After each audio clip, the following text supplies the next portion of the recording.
Hi, everybody. Welcome to tonight's discussion of Some Came Running, part of our Film Studies Online Monday night series offered by myself and my colleagues at Bryn Mawr Film Institute. And one of those colleagues, our special programming manager, Jacob Mazer, is here with us tonight. Jacob, how are you? I'm well, thanks, Andrew, and I'm looking forward to discussing this film with our audience, our patrons.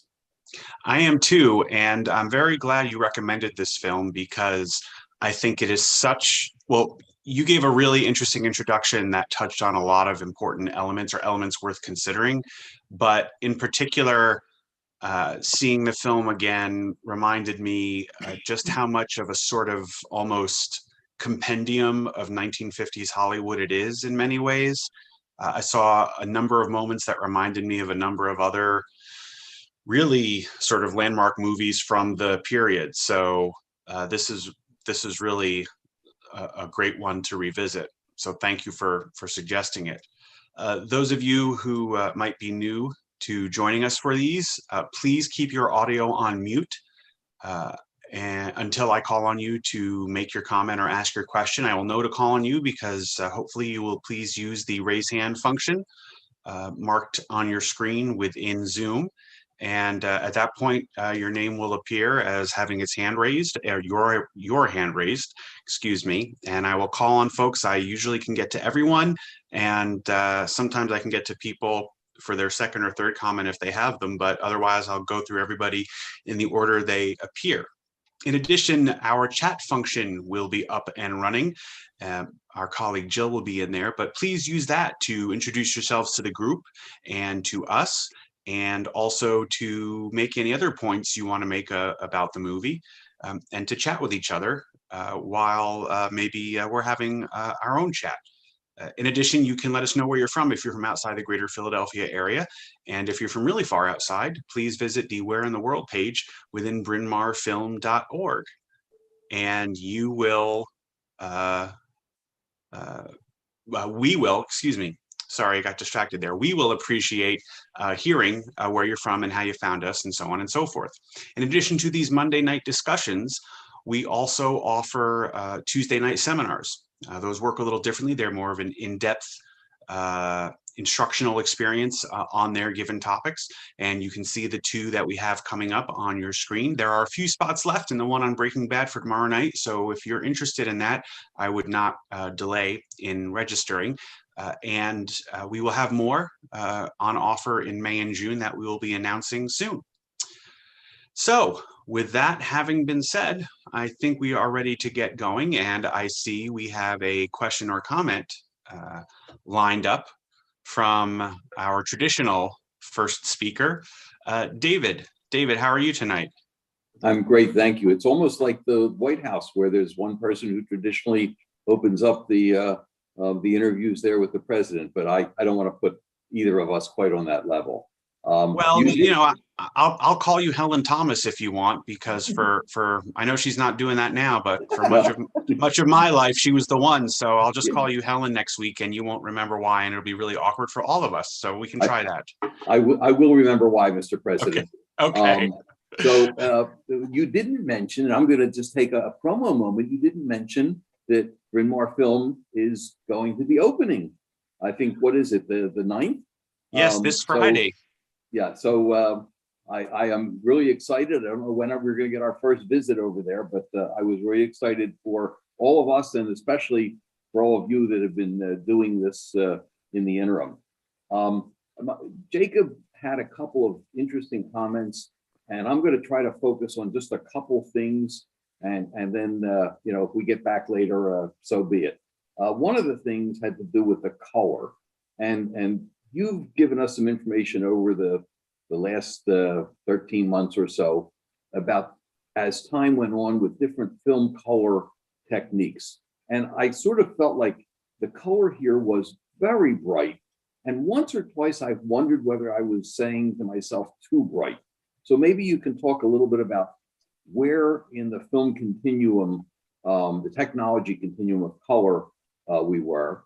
Janice is sitting here, but she wanted me to mention she was very interested in the use of red in several places And, we were thinking about symbolism of the color and whether it was symbolic of the blood to come or something else.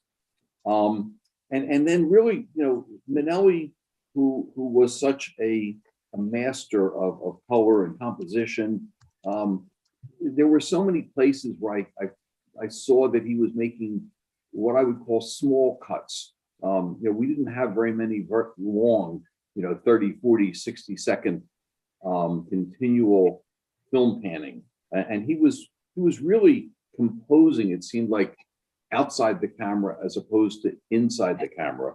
And then the last item I just want to mention, because I've talked about it here before, the music here. And of course, Minnelli is known for music and musicals, but here he collaborated with my cousin Elmer Bernstein, who I've mentioned before. And I didn't realize as I was listening to some of the themes through it, they were somewhat reminiscent of some of Elmer's other work. Plenty there to talk about and plenty later. So thank you, great pick. And hopefully I gave you one or two thoughts to start with. Well, thank you very much, David. I definitely have some thoughts on the industrial technical elements of the color, but I'll give Jacob first shot, and whether he wants to talk about that or talk about the use of a particular color like red. So Jacob, where would you like to start? Certainly, I'll start right there, Andrew. I'll leave the industrial details to you, and I'll talk more about the color as a sort of symbolism, as a tool that Minnelli uses. So zooming out a little bit, one of the techniques that Minnelli often uses, and that other people who work in the melodrama used during this period, was to sort of externalize the internal, often suppressed emotions of the characters in the mise-en-scène. And we see that in the color as in various other ways, including the music, which you mentioned.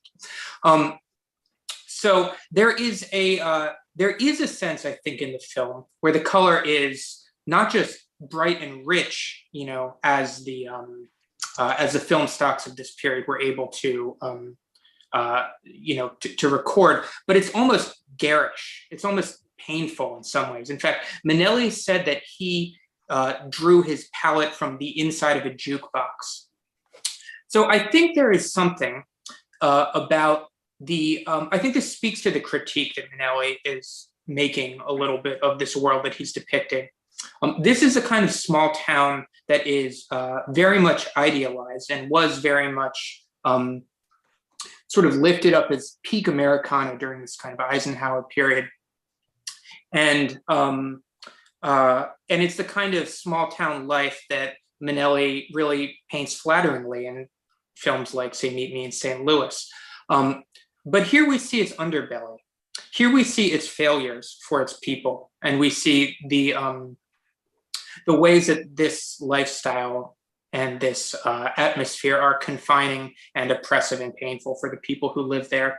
And I think there's a sense that there is this kind of lurid underbelly, this energy that's sort of flowing underneath, that Minnelli is really invested in bringing out. And we get to see in the town, in the depiction of the town, we get to see the sort of proper society and the the underbelly, or the sort of low life side of it as well. And I think Minnelli pulls his colors in order to emphasize that kind of low primal energy. I think the color red in particular, I'm always struck when I see this film by the brilliant blood red sign for Smitty's Bar. We see it the first time as we are, it's right as Dave Hirsch is coming into town. And the town looks like a very quaint place, a very bland place in some ways, and the palette is very neutral. But then in the middle of this, there is this brilliant neon sign that really stands out, and it's almost like a violent color in that context. To me, it's as if it's saying, here's where the violent energy lives. Here's where you go if you have some to deal with, and that's where the characters deal. Andrew. Yeah, so this movie, as Jacob said, Minnelli had worked in Technicolor. MGM was known for its Technicolor musicals.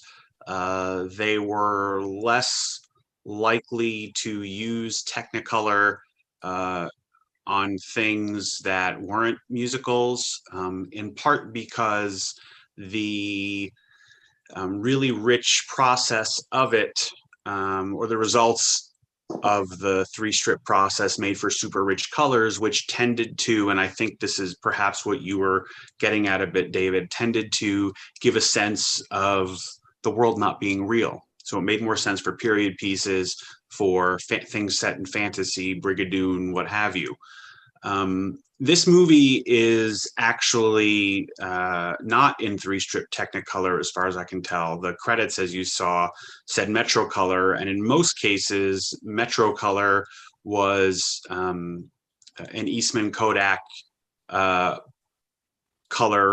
the brand name for the use of single strip Eastman Kodak film.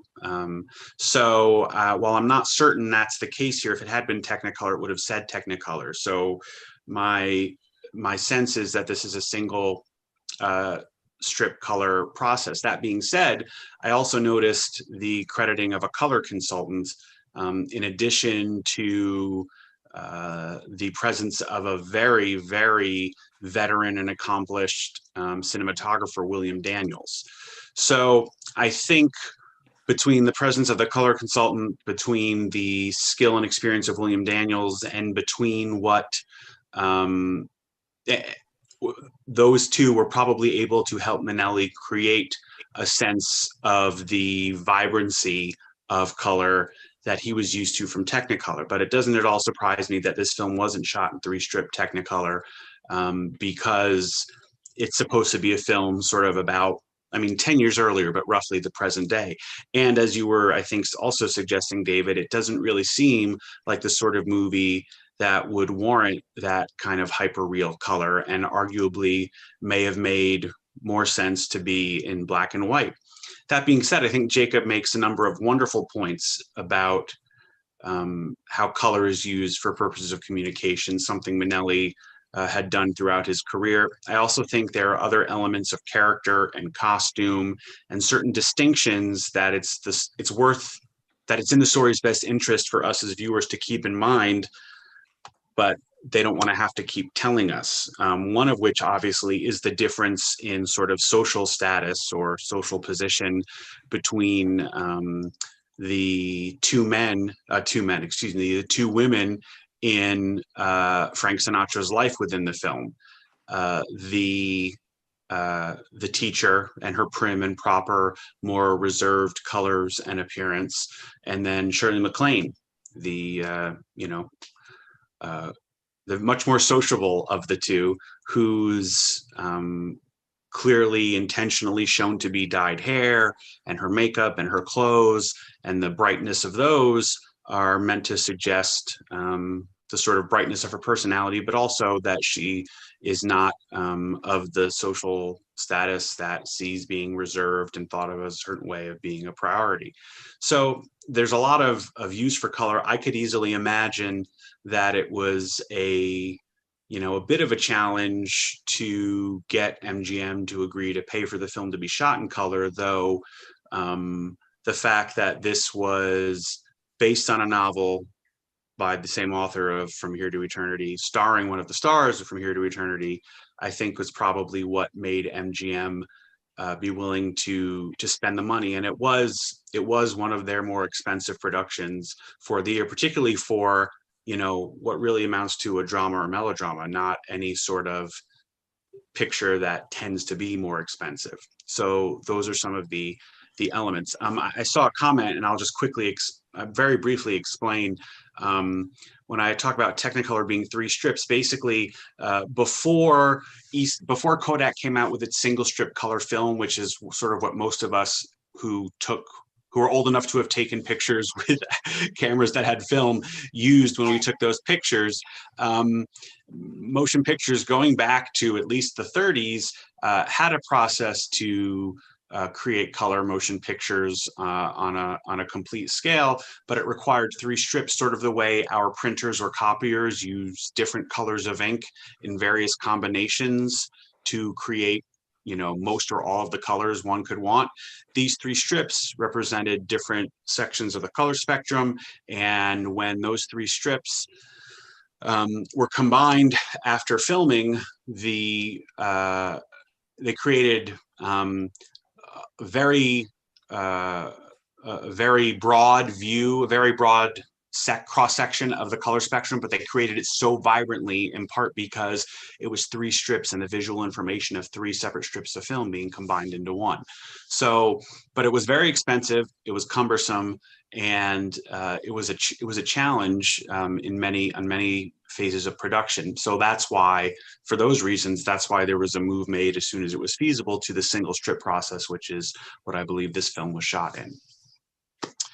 Let's see, next up we have Ken. Ken, you have a question or comment?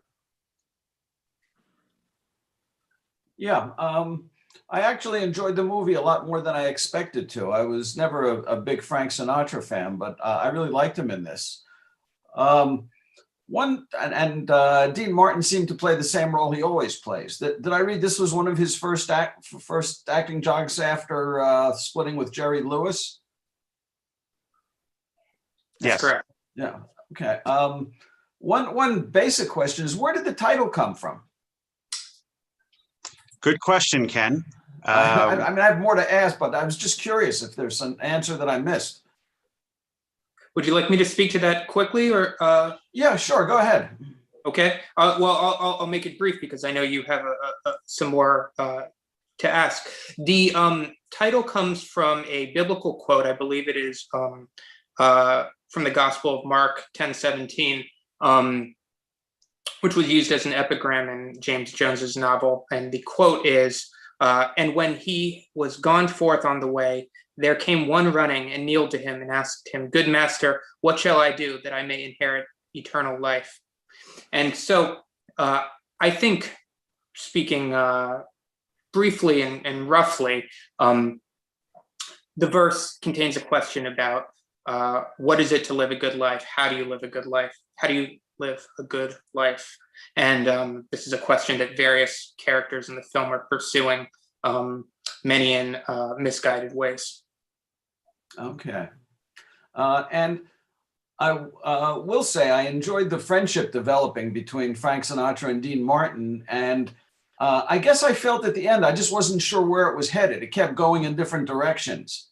And I know Frank Sinatra was torn a little bit. And I guess I found it a little unsatisfying at the end. Aside from the one character being killed off, I just, the fact that Frank Sinatra ended up with her, it kind of was different because you could tell that's not really the direction he was headed.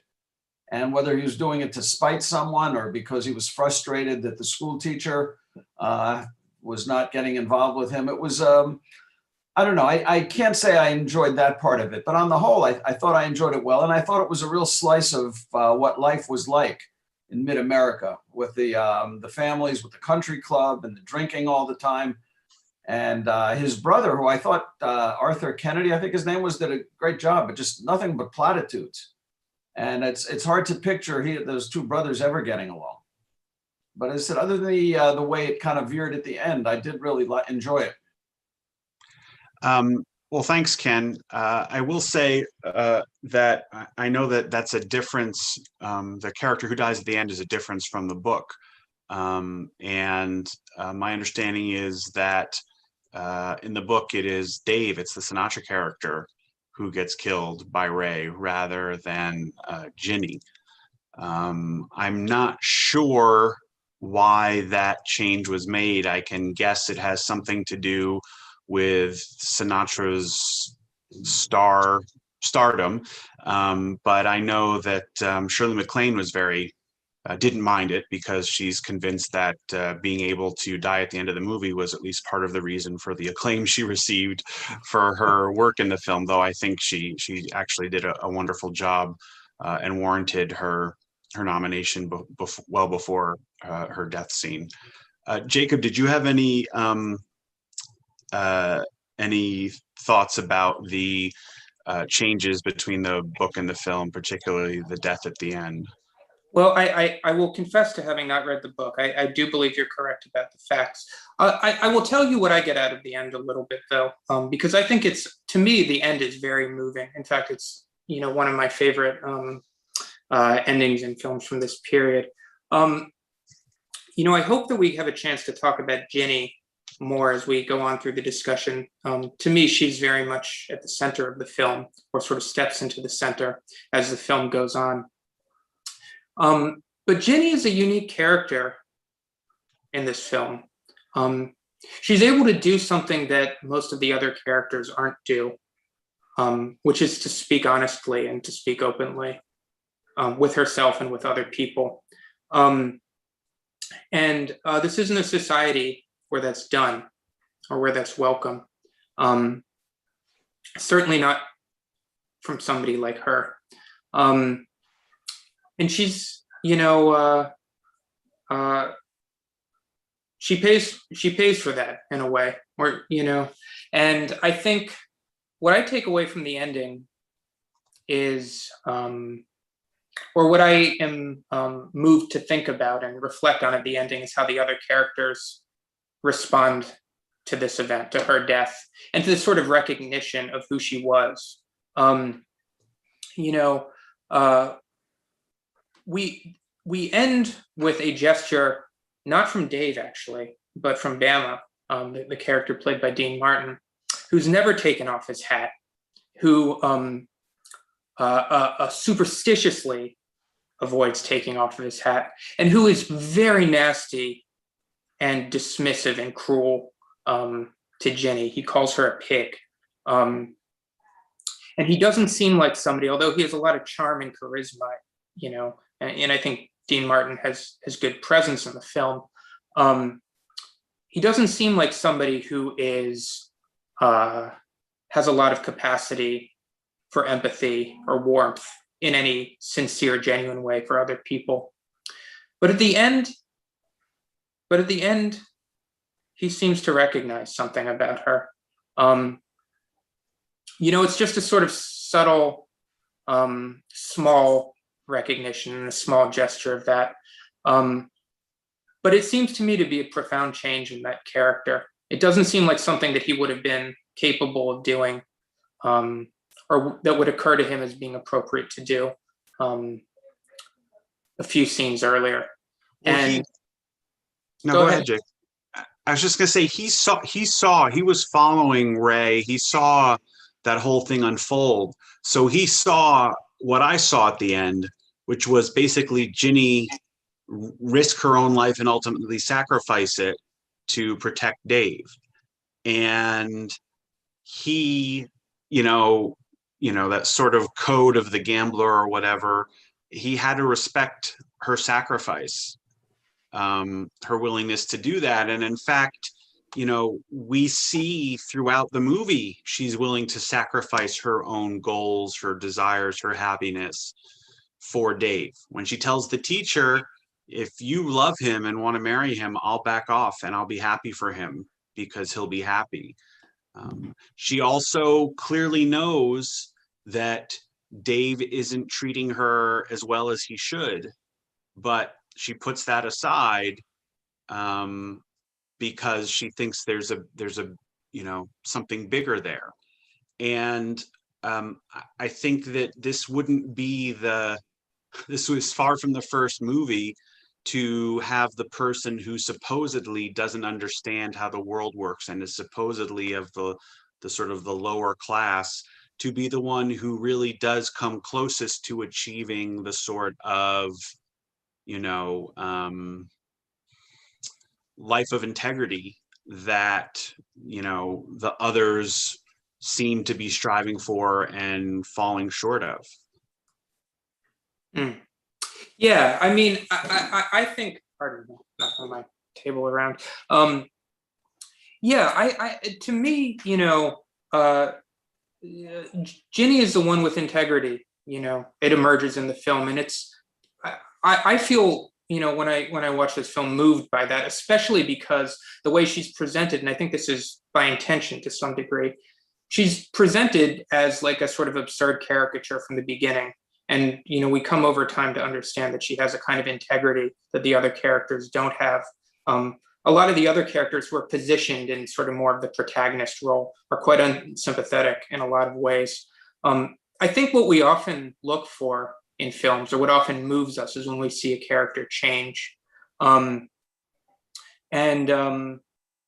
Especially a character change in an unpredictable way. That's part of why, Bama's gesture at the end of the film feels to me poignant and moving, is because it seems like the way that he sees the world is a little bit different now, at least in some respect, or at least in that moment. So, that's what I take away from the end. Okay. Let's see. Barbara and Richard, are you there with your question or comment? Hi, Andrew. It's Richard. Hi, Jacob. A couple of things. I also like Ken. I like the movie much more than I expected to, although I like Frank Sinatra. Not a big Dean Martin fan. And I really enjoyed it, and I was trying to think what made it work so well for me. And I kept coming back to the triangulation of all the relationships. There were hardly any dyads here. Everything was some rearrangement of threes, whether it's his brother and the secretary that he doesn't flirt with but then does, and his daughter Dawn who sees them, or Frank Sinatra with the two different women, or Bama and Dave and Ginny, Ginny and Gwen and Dave. So that part, if you'd like to comment, I was interested in that. I assume some of that comes out of the book. The other thing that I was struck by was how awkward, especially in this moment in our society of Me Too, the grabby, gropey Frank Sinatra, when they go to the country club, and he's first with dancing with Gwen, was really kind of ugly. He's like pawing her and pulling her close, and eventually, like, he shifts on that. It seemed to me a little too fast, but it's only a 2-hour movie. I get it. So I was interested in that piece because I think Jacob's point about Ginny having integrity was also kind of clear, and that Gwen was kind of a caricature on some level. She got his story published. That was great. But he had to play a role for her. And she says, the only honest thing I think she said to him in the movie was, I don't like you. I don't like the way you live. I don't like the kind of person you are. There was too much spontaneity and marginality, I think, to his character for what she was about. But she was triangulated with her dad, and Frank Sinatra also. So I'm interested in your comments both on the triads and the relationships, the triangles, and Sinatra's character's evolution. And if I can just throw in one other question in the corner here, we were trying to decode, not just because it's nice to see another Hirsch spell their name correctly without the C, since we have that mistake made all the time with us.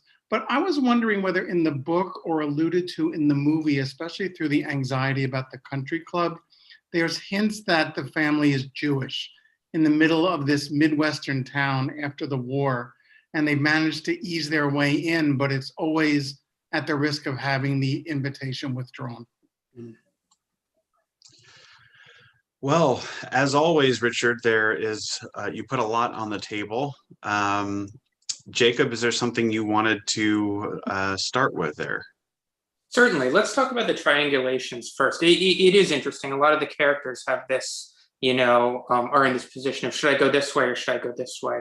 Is this the right way to go, or is this, will this make me happy, or will this other way? It makes me think a little bit about, the epigram, the biblical verse that we spoke about earlier, which sort of, gives us a question to open, to keep in mind as we enter the story, which is, how to live a good life. So there's sort of two, I guess I think of, it reminds me of the way that there's sort of two different worlds or lifestyles that are sort of presented. And Dave is somebody who's like kind of, Dave's a useful character because he sort of, skips between both of them. There's the sort of proper, straight suburban life, where you obey the rules. And then there's the sort of pseudo bohemian, wilder life at Smitty's bar and so forth, where you don't, where you do what's fun, and you chase pleasure. The thing that seems to me to be the case about that triangulation is that neither one seems to really provide happiness in a profound way. We see that those who are in straight society are repressed, are confined, and are uncomfortable. And we see, the bohemian characters, I think, are kind of the more charming and fun characters in the movie in a lot of ways. But, most of them don't seem to be, it seems like essentially a hedonistic lifestyle that is clearly going to be destructive. We see this very directly in Bama's case. And doesn't offer any sort of more profound paths towards, a good life or fulfillment. Again,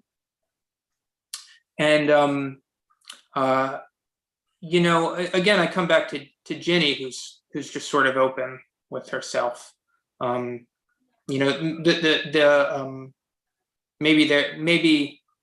the key is, sort of self-knowledge, or an openness, or an emotional honesty, which is really an internal, personal process, not having to do with an exterior process. So all the different characters in the film are sort of going through their own triangulations. They're thinking, if I go with that girl, or should I go with that girl? Which one's gonna solve it? And without that sort of honesty, neither. And the critique of the film really is that this is a society where that honesty isn't welcome, where that emotional openness isn't welcome. So I think it's an astute observation, Richard. Andrew, did you have any thoughts?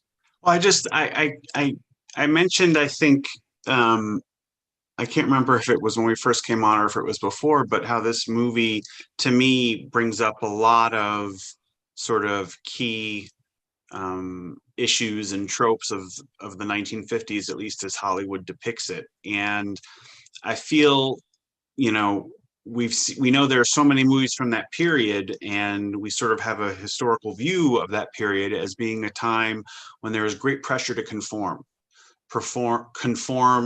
to a certain type of domesticity, conform to a certain type of politics, or at least to being against another type of politics, conform in terms of people's proper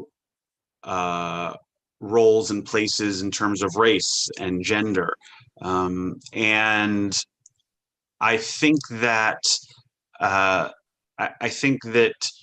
even when we see examples, and this often happens in contemporary society, of someone who isn't trying to be part of one group or another, but is trying to chart their own course, they will be seen by others as, being in one of those groups or another. Oh, you're a square, you're a hippie, you're a beatnik, you're a whatever, even if they wouldn't identify themselves that way. And I sort of feel like that, this film is so much about people trying to find their way, right? To get the, on the path that will help them achieve what they want for, quote unquote, the rest of their life or for their future. And or their regret for the path that they've been on, in the case, I think, of Dave's brother. So when I think of that notion of triangulation, I think of it as basically sort of, these characters in these different segments of their life have kind of come to these forks, right? The Sinatra character, I mean, it's a Hollywood movie, right? And it's not like he has to choose in real life, like he would ever have to choose one woman or the other.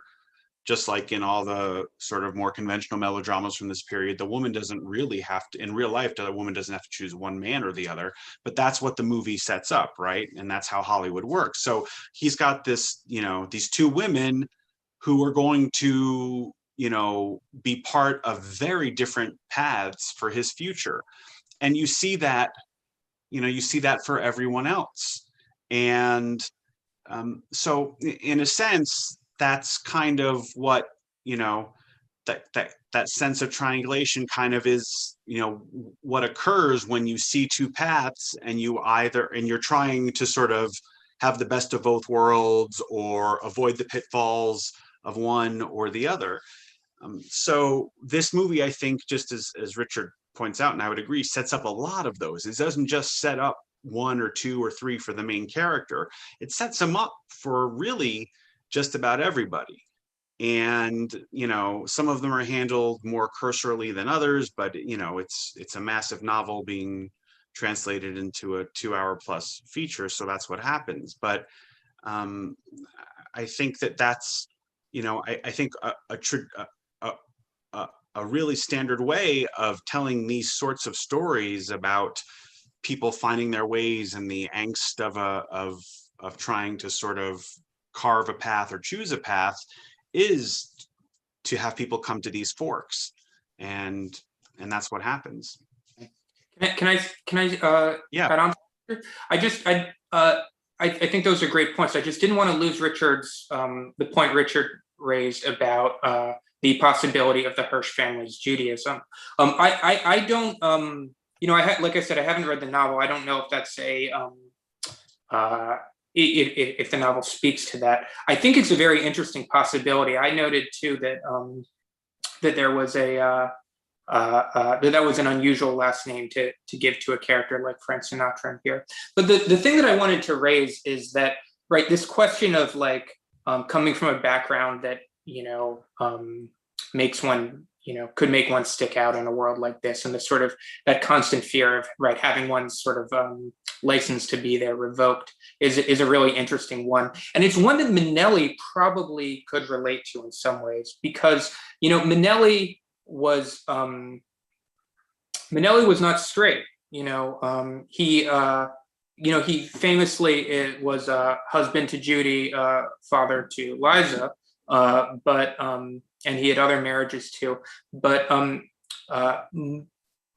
the biographical details are a little bit murky. But there are many accounts that say Minnelli also had relationships with men, and this was a lifestyle that was probably not particularly welcome in, or at least not one that one could live freely and openly in, in the world that Minnelli moved in. So that sort of sense of keeping part of oneself incognito, or the sort of tension of right, being barred because of something, because of your identity, is something that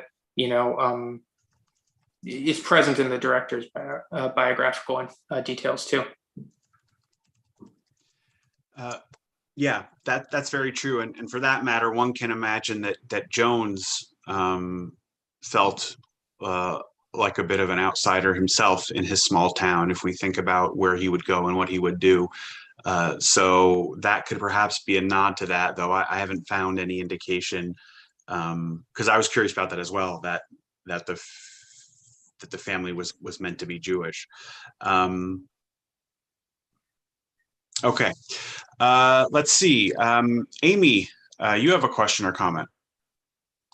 Hi, unfortunately, it's Amy's husband. Sorry about that. That's okay. Jeff. Jeff, go ahead. So, it's interesting. You said a lot, and I really appreciate it. Whenever I see Frank Sinatra in a uniform, I always think there's going to be a tough guy there. Yeah, don't, just you think about the movies he's been in where he's been a soldier. And I noticed he didn't take the uniform off to halfway through the film, if I recall, when he had a change of clothes. But what struck me most, in terms of building his character, was he had a horrible relationship with women, and he had very little capacity to actually create empathy with them. That's just my opinion, of course. And maybe it was the time, the 1950s, and but the one character where she seemed to warm up to him was the niece.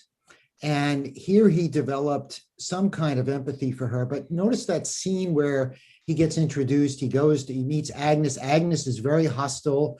The brother is totally, totally frustrated with the wife and anxious about having him there. And the niece comes and, just throws herself on the living room sofa and is like, tell me more about yourself. Oh, opening herself up to him. And I thought, no, that's really kind of interesting. And of course, it circles back at the end when he rescues her from her going off the path. But I just found like they didn't get deep enough. They couldn't develop his character deep enough to really empathize with women. And the women were actually, in modern day, they weren't treated very well. So that's my comment. And that's all I wanted to say.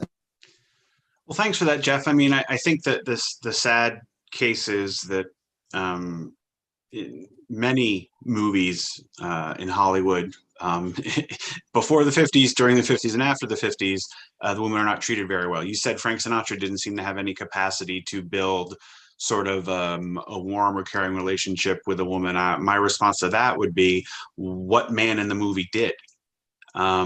And I think, at least his brother has the excuse that his wife is not very nice to him either. But still, at the same time, he doesn't seem to be any great shakes in the female bonding department, if you will.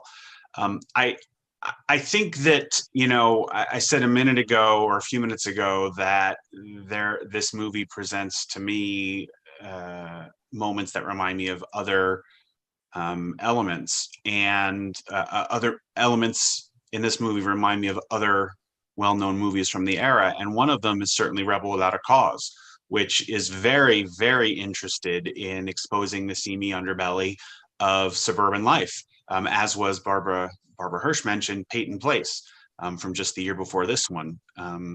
Rebel is from 55, I believe. And I took the sort of subplot with the niece to be sort of, emblematic of that, of this younger person. And we see it, right? We're not entirely sure, I think, whether she knows that her boyfriend has been trying to buy liquor or not. I mean, I suspect that she doesn't, but the movie has those little moments in there to give us that element of that suburban youth culture and that quote unquote rebellion. And I think that her sort of being, open to and interested in what's going on with Dave is a bit of rebellion on her part. But also, I mean, good God, think about the adult she's been living with. How fascinating must Dave seem to her? How potentially fascinating must Dave seem to her?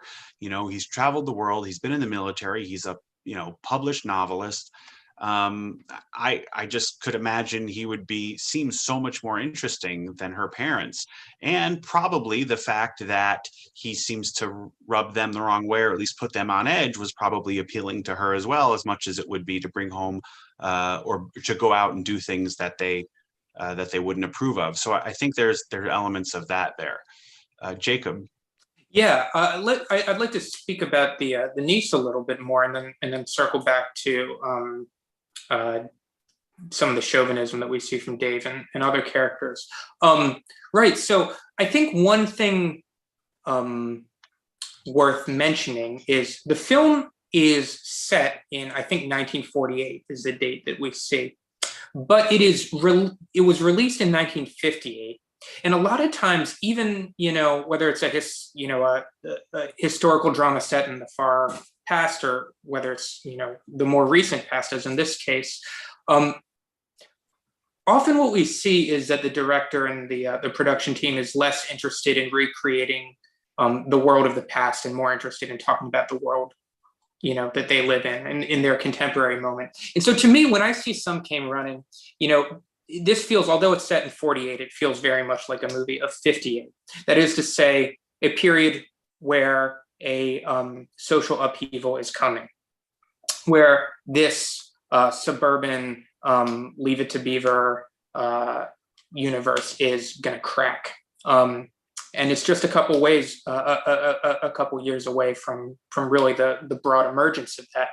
And the people who were going to be some of the agents and catalysts of that in 1958 were people who were the age of Dave's niece, in the film.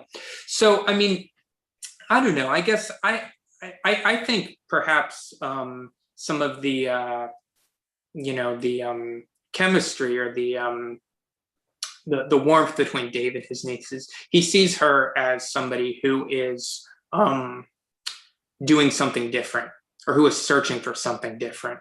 There's something energizing about that, I think. And that's, I think, a thing that sets her apart from the other characters in the film. She is, one could imagine that, she's clearly looking around for a different way of life. As Andrew alluded to, one can imagine that somebody like Dave would be fascinating to her. And at the end, she's setting off to leave. She's headed to a cosmopolitan center. So, right, you comment that Dave doesn't seem to be able to have a warm relationship.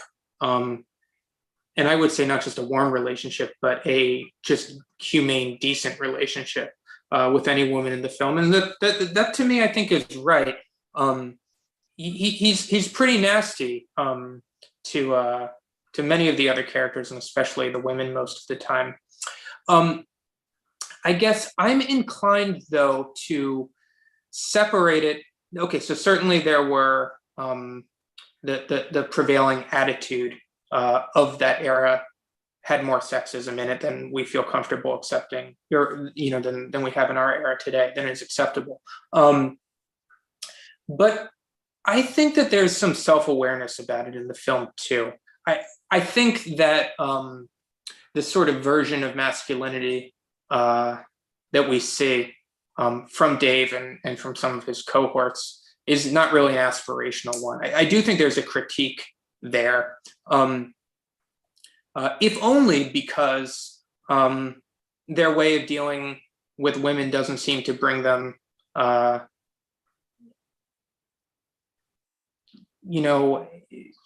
any kind of fulfillment, any kind of, macho credit,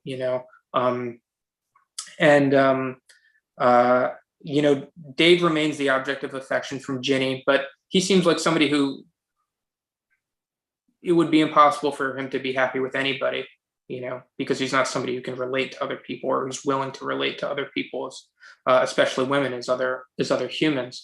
And I think the film gives us some cues too.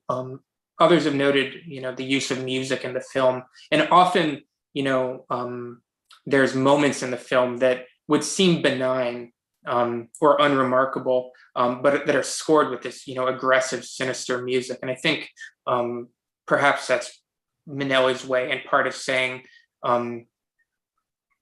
watch this carefully, take the temperature here. I want to go back to the niece for a minute, because Richard brought up the point a little while ago of triangulation.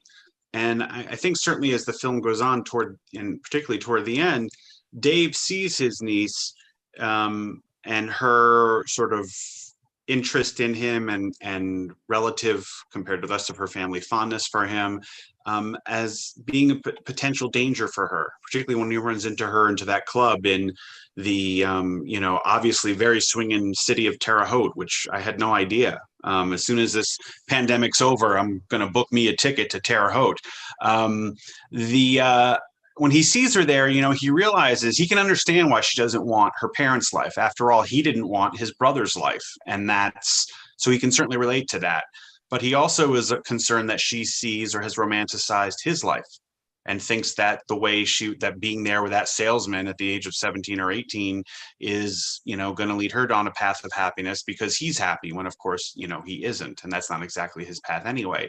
So he wants her to find a third way, so to speak. And it seems like she does, something respectable and professional, and using her mind and other, attributes besides her sort of, sexuality or femininity, but doing it somewhere else, unlike her parents did, to get variety and to get a sense of what the rest of the world has to offer.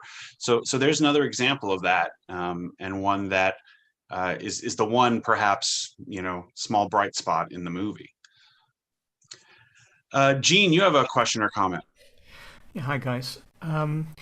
this was the first time I've seen this, and so this is just my first impression. I could be wrong or right, but it's more of a structural curiosity. It seems like the film begins as a film about Frank Sinatra's character, and then it seems to shift to become a film about Dean Martin's character, and finally it seems like the tag is put on the importance of Shirley MacLaine's character.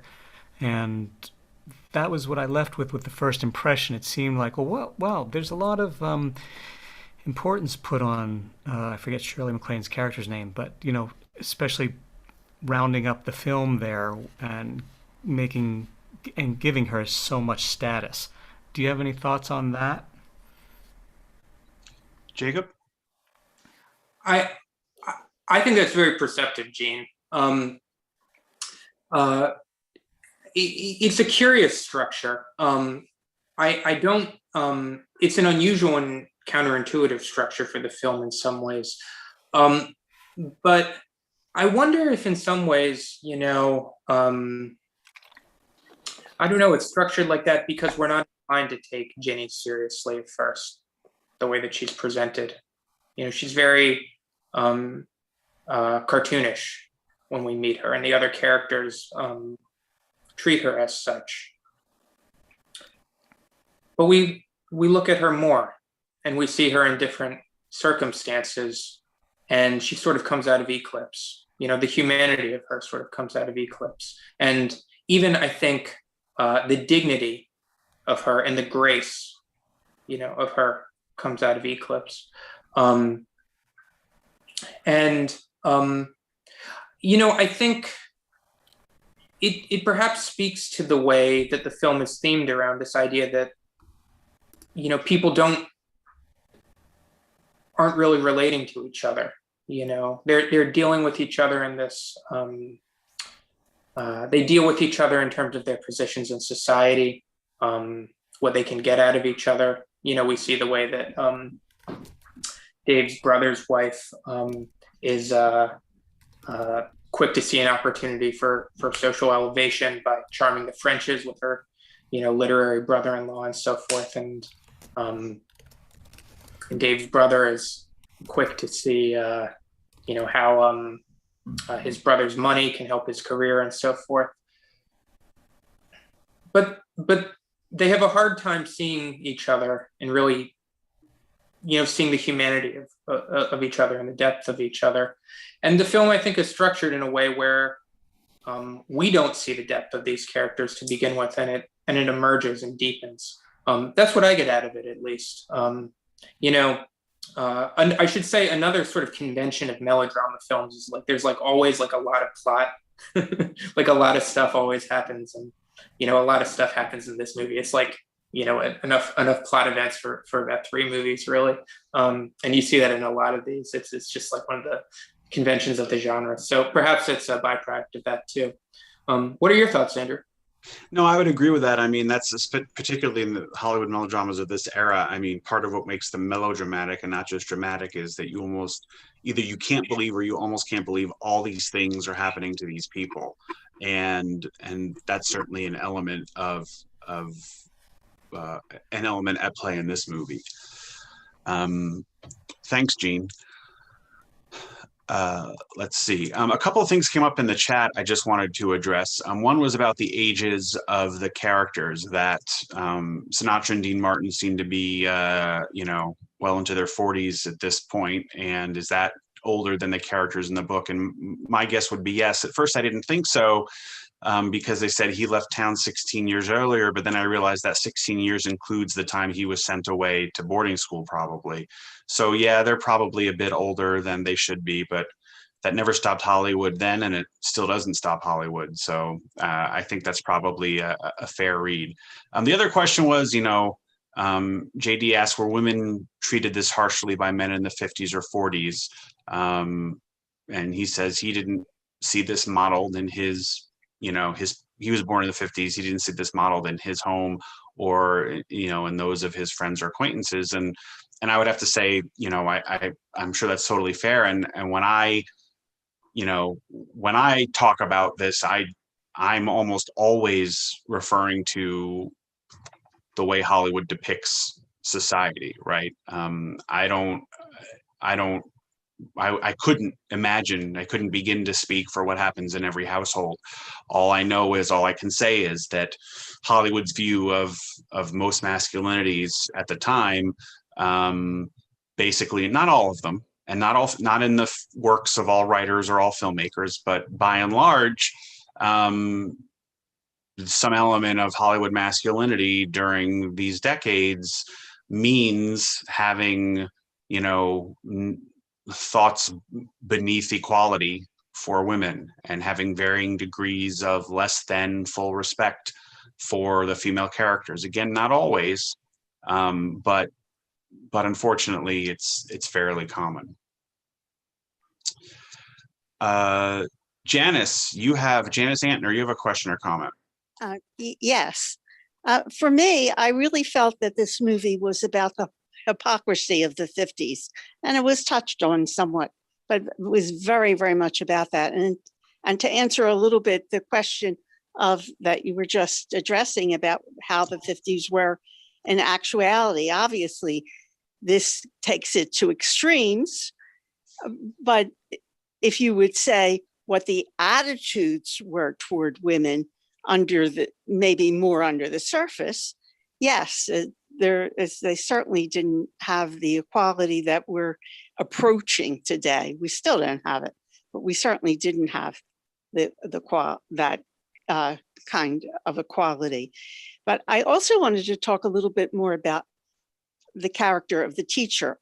You had touched a little bit before about that she was somewhat of a caricature, and I thought she was an extreme caricature, and that she really was not fleshed out at all.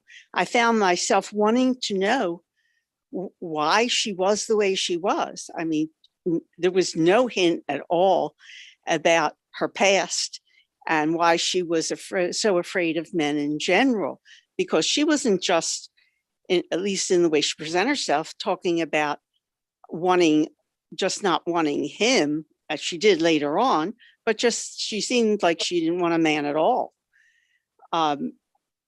And also, though, had she wanted a man of any sort, there was no question that Sinatra's character had no chance of being a husband that would fit in with the desires of any usual person, and that he wasn't going to change no matter what. And I sat there feeling, watching this, that she dodged a bullet, because she would have had an awful life with him, or at least that was my judgment.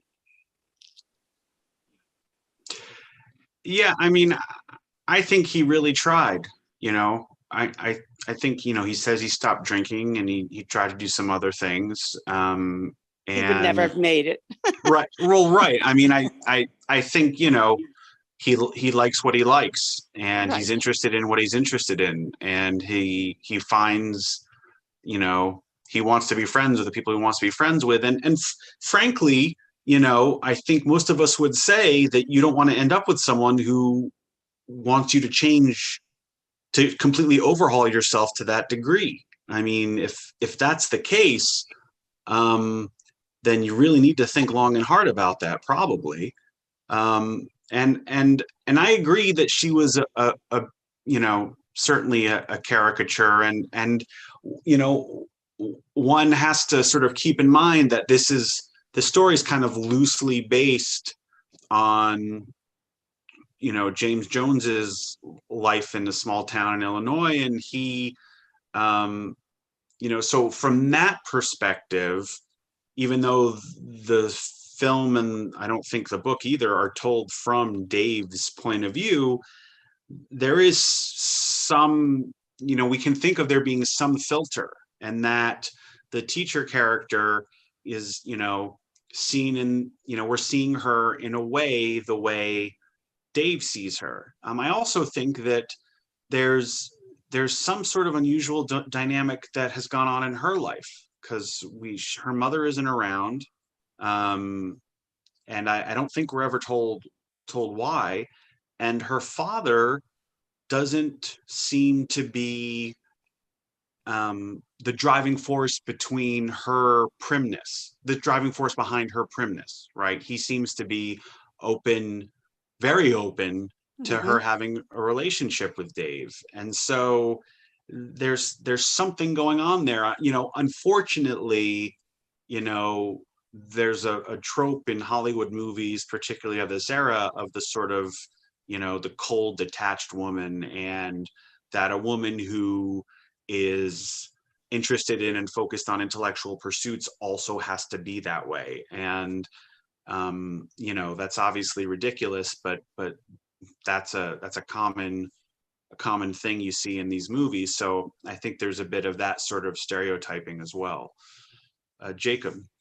Yeah, let me put a pin in Gwen for a second. I want to say something about her, but I just, you know, in kind of dovetailing, you know, with your point about the hypocrisy of the 1950s, I just wanted to say a couple words about some of the ways that Minnelli does this, not just, you know, points this out or makes this point, not just through the plot, but through the visual language of the film. There's a number of really, I think, kind of clever visual puns. The one that comes to mind is there's a scene where Gwen is taking Dave around on a tour of her, you know, palatial property, and it's verdant and lush and green and Edenic, and they sort of cross a lawn, and in the background there's a huge factory with like 4 smokestacks, you know, billowing black smoke, and it's just and nobody makes any reference to it, but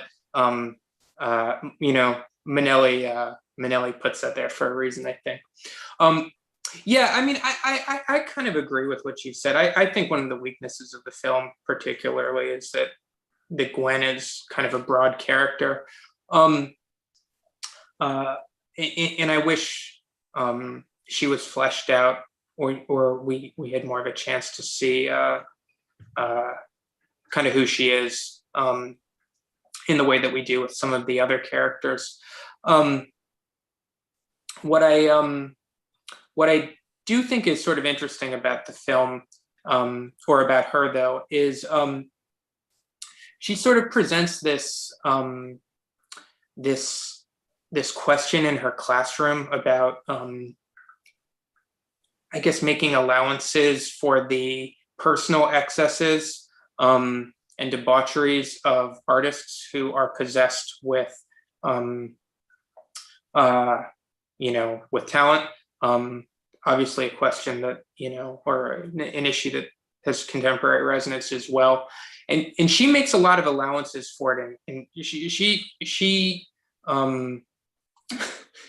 her answer in her classroom is that she tends to be forgiving of it on the basis of somebody's work. I was glad to see that she didn't carry that around into her personal life.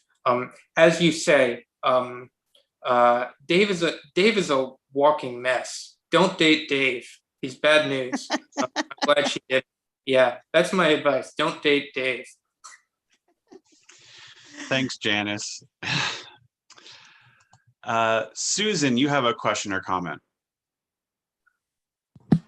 Yeah, this is the boy named Sue. Welcome. Yeah, one of the things that about the first half of the movie, Frank Sinatra was wearing his uniform, which meant he was in the military, although it wasn't clear what he did. But I did notice he was wearing the infantryman's combat infantryman's badge with an extra medal on it, plus ribbons, which meant he had served in combat.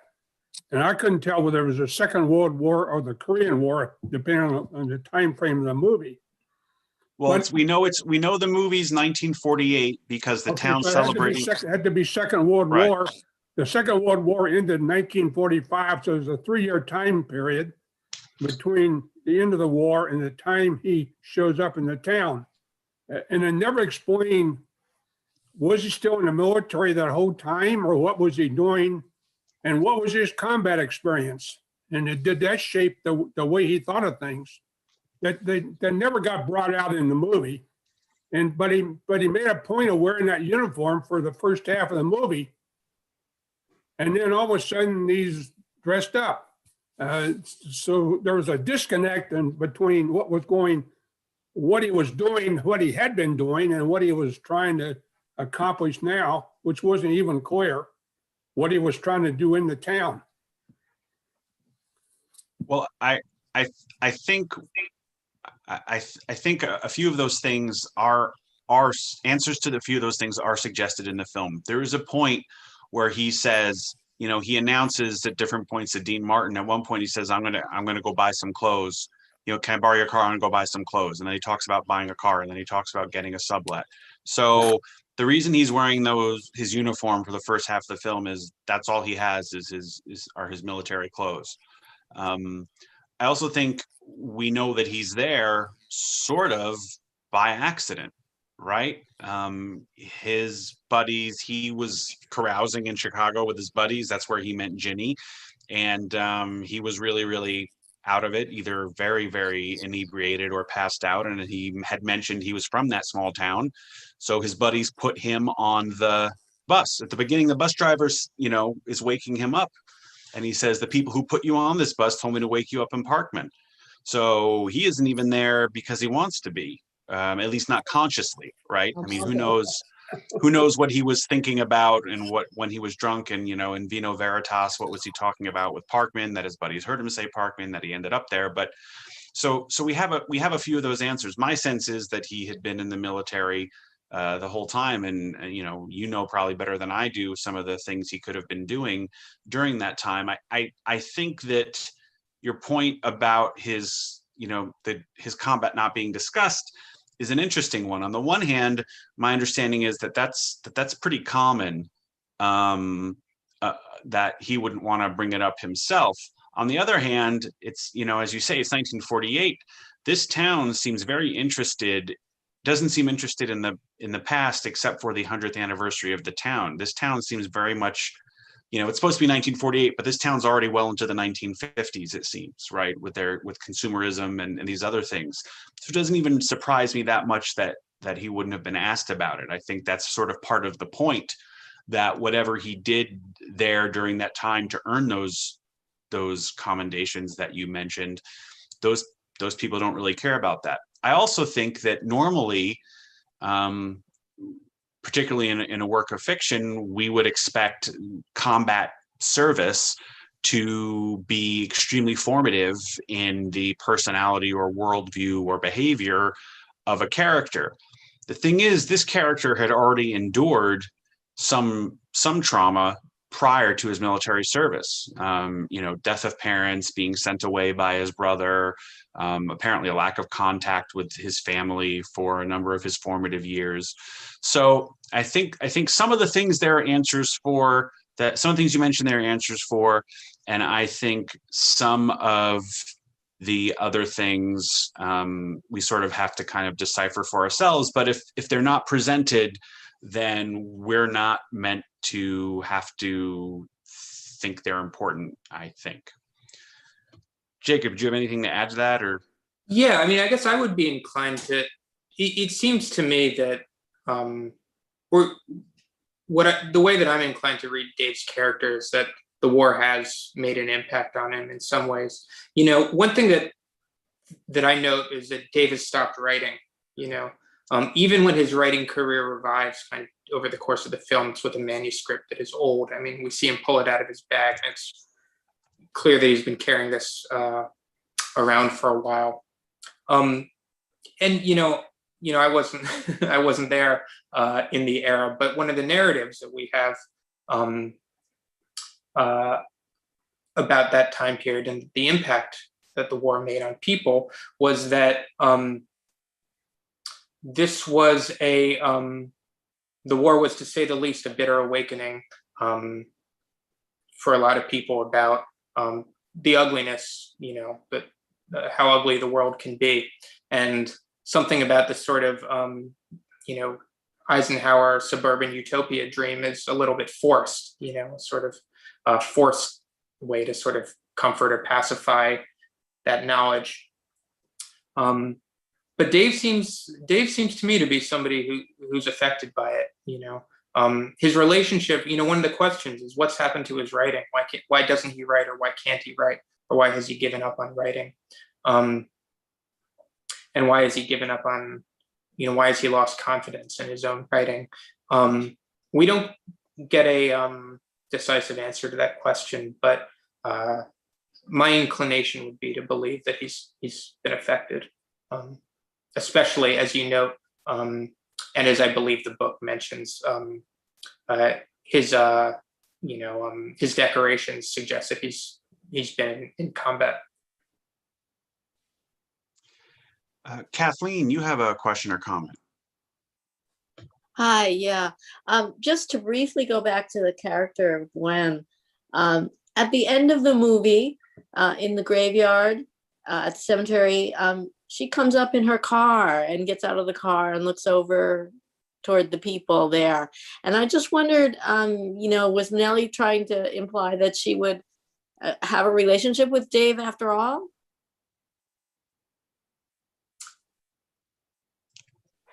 Jacob? Well, I hope she doesn't. I think I've made myself clear about my feelings about that. But yeah, it is interesting that she shows up because, as I was speaking to, earlier, we see throughout the film, we see the ways that these various characters are just suffocating a little bit, in this world. And although Gwen, I think is kind of undercooked as a character in certain ways, I think we get enough of her to see the ways that, she's constrained also, by the society, by the role that, she's playing or that she's accepted, or expected to play rather, and it's accepted that she ought to play. I guess with the death of Ginny, in this selfless act,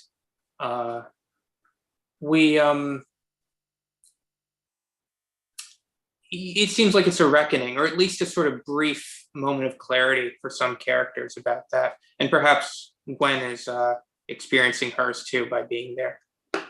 I think, we commented earlier how Bama was clearly touched and affected by Ginny, and by her final acts, apparently, because he was calling her a pig, 20 hours earlier or something. I think it's entirely possible that Gwen was affected by her visit from Ginny, that, Ginny has a sincerity and an integrity and a directness and an openness that no one else in the film had, and it would certainly seem no one else in Gwen's world had. So, I mean, if she were really moved, she and her father would have been sure to show up on time for the funeral. But that aside, I could easily believe that she was there. In part, it's a small town and she's acquainted with the people and there's a certain sense of decorum about it. But in part because, just as we saw Bama take his hat off, which he never did, Ginny in their brief conversation had touched her in some way. Yeah. I'm glad that you mentioned that scene, Andrew. I think that's a really excellent scene. I mean, you can see how Gwen just kind of seems to short circuit, when Ginny's there. Ginny's talking with an openness. It's just not how it's done there. And, it sort of stops Gwen in her tracks. And it's also interesting because, Ginny is very, in that university setting or whatever it is, Ginny is very out of step. She's there in her kind of, excessive makeup and, in clothing, etc., apart from the other people.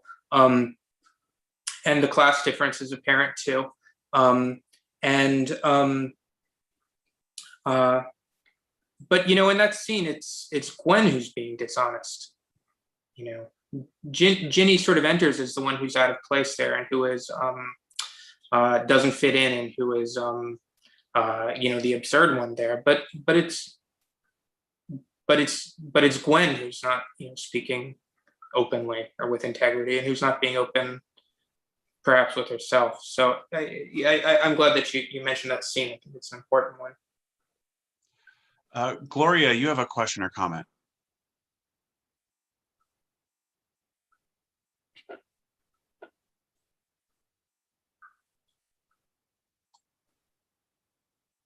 Gloria, did you have a question or comment? Okay, David, you had another question or comment? I had a couple, but we're late enough that I'll go with one because it might Thanks. go a little bit of thought here. You know, we've talked about McLean's character in many ways, and early on, partially with my stimulation and largely with Jacob's, we talked about the color. And the more I thought about it, the more I thought that, like the colors being a little bit too bright and a little bit beyond the exact scale that we expected, Ginny was almost the exact same type of show here. If you think through all the characters, everybody else stayed within a relatively narrow band of what their character was. She overplayed her role. I was in theater in high school, and you played to the back of the balcony. And even though this is a movie, she overdid her character. And the more I thought about it, it was like she was on that same color palette, sort of a little bit more of everything, from the red flower that Janice mentioned at the beginning, all the way through her death scene, which of course was just, if you're going to be an actor and you want to die in the last scene, not the first. So any comments? And then it's getting late, so I'll stop. Yeah, I mean, I could almost imagine that I could just almost picture if there was any debate about whether the film would be in color or not, whether it's Minnelli or whoever being like, no, we have to have color. We have to see Ginny's dresses and her makeup and her flowers and all that. Yeah, I mean, the characters were color coded as much as anything else in the movie. Yeah, I mean, to me, we mentioned that Minnelli has made a lot of musicals. It's like what he's really famous for. And in a lot of ways, Some Came Running seems like a musical where nobody sings. Like it has that same sort of sense of this kind of explosive, energy, but instead of being, coming out through a song or a number, it comes out through these other details of the mise en scène, the color, the music, the sets, and so forth. Hersh's, you had another question or comment. Yeah, just a quick question about the ending scene at the carnival. In terms of the filmmaking itself, it felt to me like it was a vortex, but a good one. Like all of the characters were drawn together, and it's almost like the shooting was staged so that all of the characters would arrive at the edge of the crowd. And I was wondering also if you thought it was in any way connected to Strangers on a Train, the final scene of the carnival and the merry-go-round. That just seemed to be like the last 15 minutes of the film felt very circular to me, like you were in this, like I said, like a vortex, and things were being pulled in and closer, and they finally just detonated. Yeah, I mean, there's a certain inevitability about the ending. There's a certain fatalism about it. I mean, you have to believe that guy is there, Ray is there, and feels as strongly as he does, and is as aggressive as he is, that he's not gonna go away forever. And we've seen so many movies. I can think of so many movies where the protagonist quickly dismisses or dispatches someone, and that person comes back to at the very least bite them in the rear, if not do something far more damaging, as was the case here.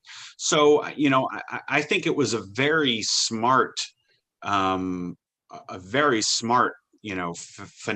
And I think that was, that happening, that everything was building up to, was a great way to sort of justify or explain all those characters being there.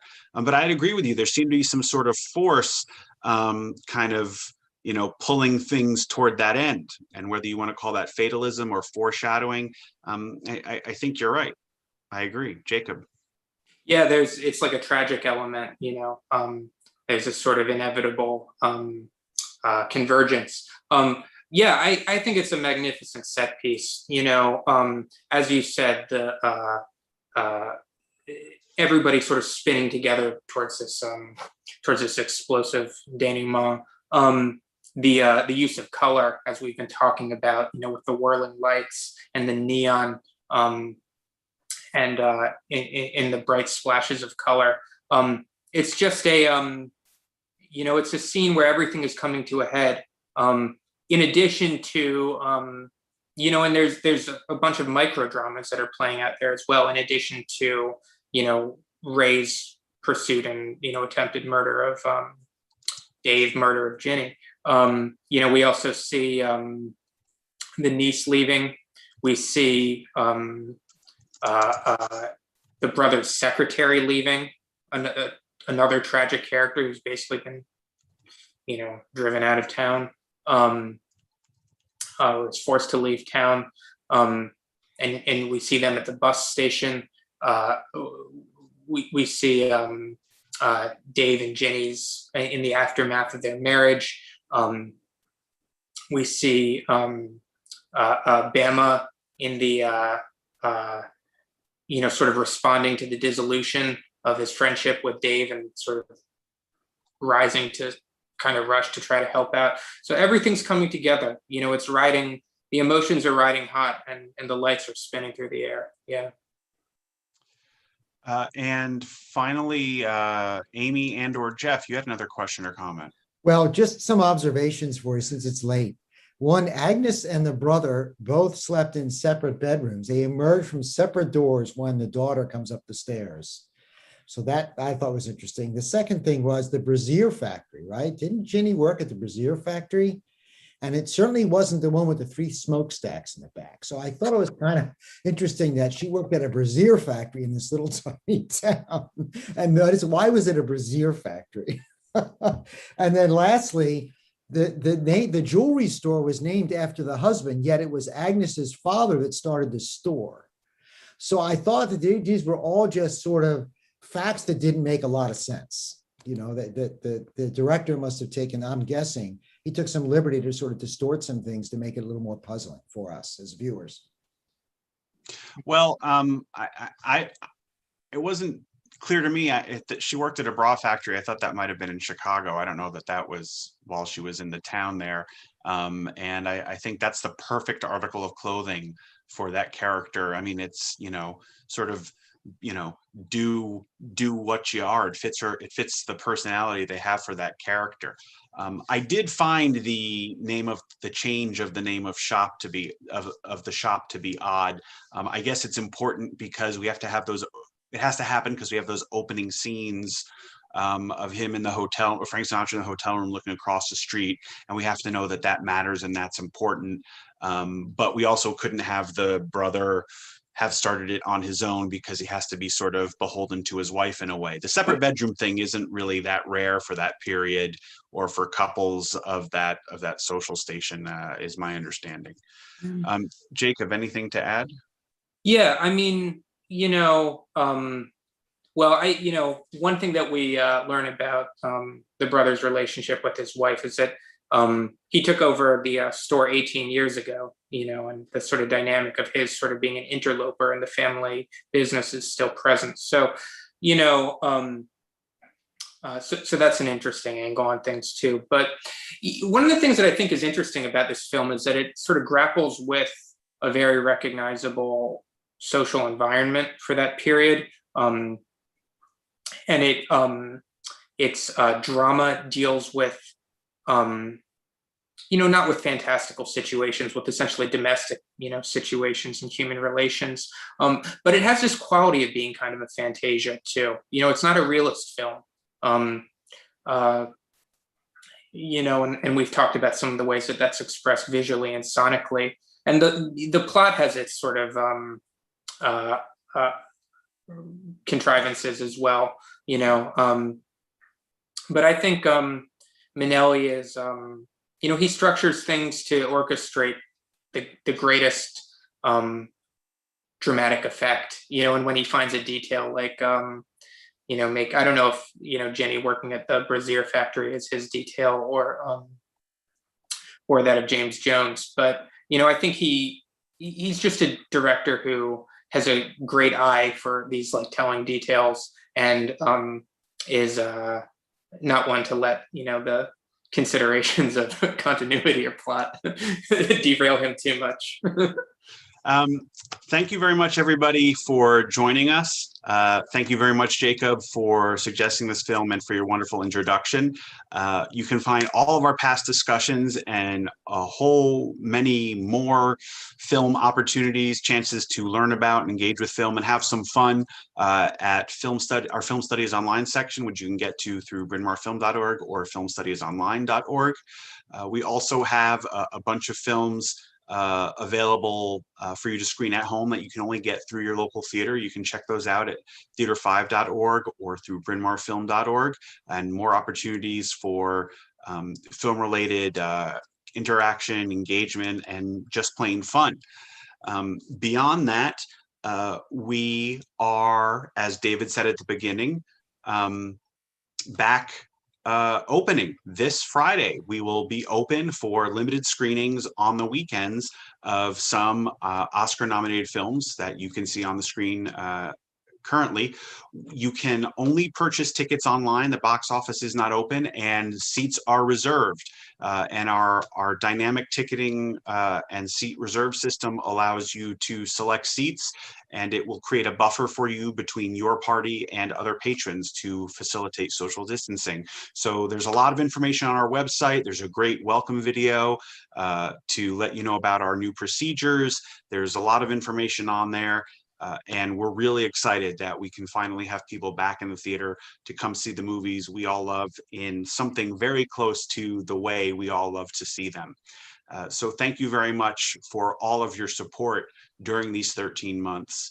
And it has allowed us to make it to this point. And if you are not ready to come back to the movies yet, but you do want to support us financially, we would greatly appreciate it. Please consider doing so through our website. And I look forward to seeing you all again for our coming discussions. If you don't get our emails currently, you can sign up for them at brynmarfilm.org. And every Thursday, we send out our education email, which lets you know what film will be discussed the following Monday. It tells you where you can see it, how you can see it, and has a link to the instructor's introduction, like Jacob's wonderful introduction for this film. So hopefully I'll see you in a coming Monday. And really hopefully before too long, I will see you back at the theater starting as early as this Friday. So thanks for joining us, everybody. Can't wait to see you live.